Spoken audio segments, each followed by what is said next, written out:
Well, we have more card reveals, and we're finally starting to get more class cards now that the neutrals have been revealed. Also, as a reminder, everybody, thank you so much who has been supporting the channel.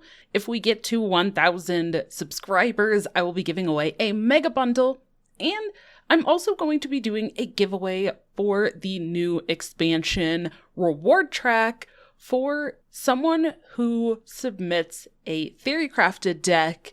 And I'll also be featuring one theory-crafted deck per class from all of you. So more details to come on that. Stay tuned. So let's take a look at these cards. We had some creators reveal cards today. I'm going to take a look at the rogue cards first here. This first one, Breakdance, a 1-mana shadow spell. Return a friendly minion to your hand. Summon a dancer with its stats and rush. Wow. It's very cheap and it impacts the board right away. Now, the great thing about this too is that it also gets you to put the minion back in your hand. So if you return a minion that's a battle cry that you want to reuse or a combo card or something, you'll get all of the benefits from reusing that battle cry, reusing the combo, and adding for other cards that we're about to see too. So this card honestly seems amazing. Then next up, we have a couple of minions that could work with that Breakdancer. But first here we have Rhyme Spinner, a 3-mana 1/3, also with Rush. And combo, gain +1/+1 for each other combo card you've played this game. Wow.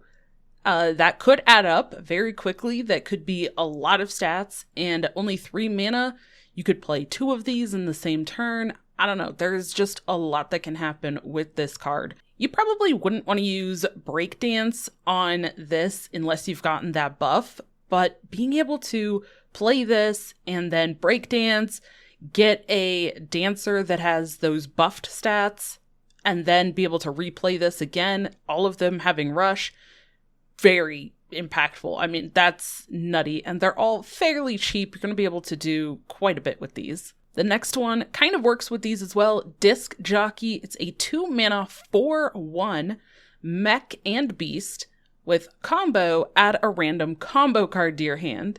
So also depending on what other combo cards there are, this actually could be played if you're really leaning into those rhyme spinners and looking to breakdance. The one downside to this that I see is there have been cards similar to this with Outcast, with Fell spells, with Shadow spells, and none of those have ever really performed very well in Standard. They really haven't been included in decks, and they really haven't provided a lot of value because of that randomness.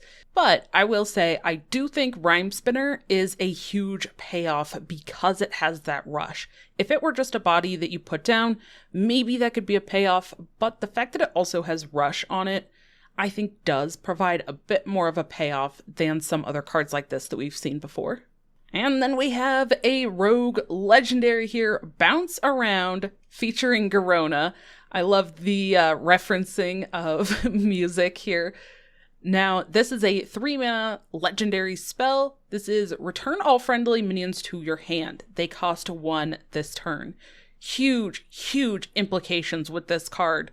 And between this and the breakdance, luckily for some players, Scabs, the hero card that also puts things back in the hand, is leaving Standard. It's rotating out, so you won't have to worry about all of that. And there was a note on Twitter from the lead dev that does mention that this will not be able to be discovered from other classes and other cards. So this will not be in that discover pool. They have talked about ways to make that more noticeable in game rather than having to hear it from something like this video or find that information from someone on Twitter. We'll see if they do come up with something like that, but it is looking like this card specifically will not be able to be discovered. Now looking at some more legendaries, we also had Rin Orchestrator of Doom officially revealed. We saw Rin, like her character, in the opening cinematic, the trailer that they put out, but we finally get to see the card here. Rin, first disciple was a card in the past. It's still in Wild, but for anybody who might remember that, Rin is actually a returning character. So kind of fun to see this. But 5 mana, 3/6, with Taunt and Death Rattle, both players draw 2 cards, discard 2 cards, and destroy the top 2 cards of their deck. Wow. This has a lot of good and bad, but I'm sure as a Warlock player, there's probably going to be some benefit to discarding your cards or getting through some of your deck, whereas other decks probably aren't going to be excited to be discarding cards. So this one definitely can see this being used, especially just as more disruption, just as kind of a counter tool to get rid of opponents' combo cards or key pieces. Removal, things like that are going to be impacted. Very, very curious to see how many people actually end up playing this one in Standard or what kind of decks it can go into. And I think that's going to be where the kind of catch is what deck does want to play this, because I do think this is going to be a card that people will want to play. And we get a look at some Shaman cards. First up here, we have a weapon. Here is the instrument, Jazz Bass, a 3 mana, 2 attack, 2 durability. With Death Rattle, your next spell costs 1 less. You can improve this by overloading while you have this equipped. So this kind of new mechanic of these instruments being improved while they're equipped here. So if you overload while you have this equipped, then when that Death Rattle triggers, your next spell will cost 1 less, 2 less, 3 less, etc.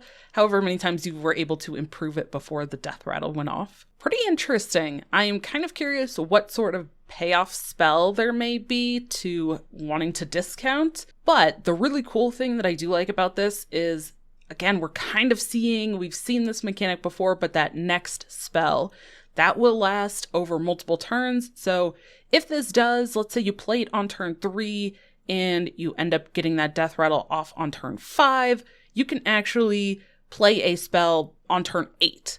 You maybe play minions or other weapons in between, but maybe your next spell is not till turn 8, costed a couple less, then you still will get that benefit. So really good impact card there if you can pull that off. But 3 mana for this, gonna have to get a little bit of value from this. Very curious to see how these instruments work. Here's one high cost card that may be a payoff here. Pack the House, 7 mana shaman spell. Summon a random 6, 5, 4, and 3 cost minion, and you overload for 2. Wow. It is random, so you're generating random stuff, but that still is giving you 4 minions on the board for this 7 mana. I mean, just with the 2 cheaper minions, you'd be paying 7. Of course, you don't get any battle cries when they would enter the playing field. You may get a Death Rattle or Taunt or those type of effects, any aura type effects, but still summoning multiple minions is going to probably still be a good thing for any type of evolved shaman or any shaman that wants to get on the board, put Death Rattles, end the game with things like Bloodlust, anything like that. And if you can pull this off, getting a discount with that Jazz Bass we just saw, then maybe you can play this for 5 mana? And that seems like pretty great value. Then here we have a nature spell, 5 mana, called Altered Chord. It's got Lifesteal, deal 5 damage to a minion, and it costs 3 less if you are overloaded. Wow. This being deal 5, it is only to a minion, so you wouldn't be able to target your opponent's face, but 5 damage to a minion is enough to clear most minions, I would say. So that seems pretty impactful. Being able to heal, it is a nature spell, so if there is any sort of spell school synergies, it has that benefit. Only paying 2 for this if you're overloaded seems pretty great. I actually even think just paying 5 for this for a deal 5, probably kill a minion and heal for 5 seems pretty awesome on its own. So the potential upside of that discount seems fantastic as well. Then we have Flow Rider, a 2 mana 3/2 Naga Battlecry. If you're overloaded, discover a spell from your deck. Wow. Okay, they're really going in on this overload. These are feeling like, honestly, some pretty cool Overload payoff cards. Some of the cards we've seen in the past with Overload haven't really felt like you care about wanting to actually overload for the benefit you get. But being able to discover a spell from your deck has been pretty good across other classes and historically in Hearthstone, so this seems honestly pretty solid.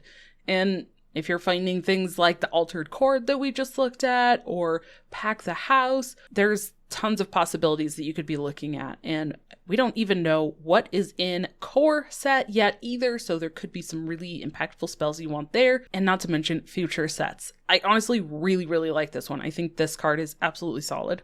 And then lastly, we have one more legendary here, the Shaman legendary, Inza, a 5-mana 5/5 battle cry. For the rest of the game, your Overload cards cost 1 less. Wow! Yeah, this is pretty great. The fact that it's a rest of the game effect is pretty fantastic. The one downside is this is a legendary, so you're only going to have 1 copy in your deck. You will have to draw it and then play it to get that effect. I kind of imagine that with the cards that we've seen so far, being able to maybe use that Jazz base, discount some spells, you'll be able to play things. It seems decently likely that you can build a deck that you'll be able to play the Overload stuff pretty easily, honestly. So this seems pretty solid. I'm always slightly hesitant on cards like this, though, that if you want that payoff, it really, really relies on drawing that one specific card in the deck and then being able to play it for then you to get that effect. It probably is not going to be really very consistent.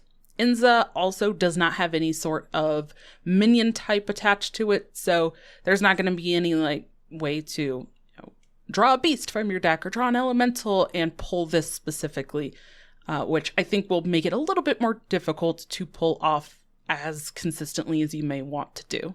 Let me know what you think of these cards below. And again, thank you to everyone who has been helping support the channel. At 1,000 subscribers, I'll be doing a giveaway for a mega bundle. And then stay tuned as well for information on how you can submit some decks. For theory crafting, I'll be doing videos for all of the classes for some theory crafting decks, and yours could be featured. And you even could win one of the tavern passes as well. So stay tuned for all of that, follow the channel for more, and check out the last video that I did talking about some of those neutrals that have been revealed. So check that out. Thanks for watching, and I'll see you in the next one.